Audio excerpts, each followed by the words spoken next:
Is Russian President Vladimir Putin behaving like Adolf Hitler? Former U.S. Secretary of State Hillary Clinton recently suggested that Mr. Putin's claim that Russia must protect Russian minorities in Ukraine was similar to statements Hitler had made in the 1930s. When Germany, under the Nazis, kept talking about how they had to protect German minorities in Poland and Czechoslovakia and elsewhere throughout Europe. That comparison resonates strongly in Central Europe, says Atlantic Council senior fellow George Benitez. Because at that time, the international community issued just diplomatic condemnations, but didn't stand up to protect the integrity and the territory of Czechoslovakia. So there's very much a lot of pressure on the international community now to see how will they respond to Russia's use of force to seize Ukrainian territory in Crimea. Georgetown University professor Anthony Clark Arend mostly agrees, but cautions against comparing any modern leader with Hitler.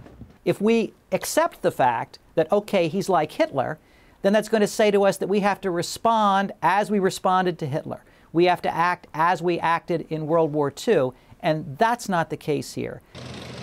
The closest parallels with the situation in Ukraine are Russia's previous military actions in Moldova and Georgia, according to James Goldgeier, Dean of the School of International Service at Washington's American University.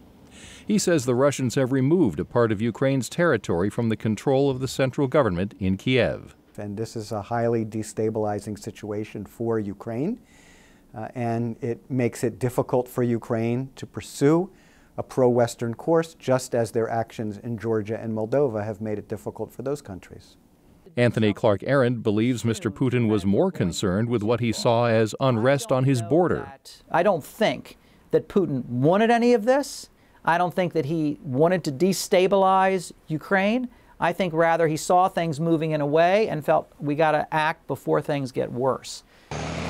Another possible parallel in Ukraine is with the U.S. invasion of Iraq in 2003. Arend says that was also a violation of international law. It was not authorized by the Security Council. The action was not taken in response to either an existing threat or a potential threat against the United States. But Benitez says there is a difference. The United States went in there to remove a regime that was building weapons of mass destruction that the international community believed were there and were going to be used to harm. This is just a blatant power play in the Crimea by the Russian government to seize the territory of another country. The ultimate resolution of the Ukraine situation will determine how it's seen by history. Kent Klein, VOA News, Washington.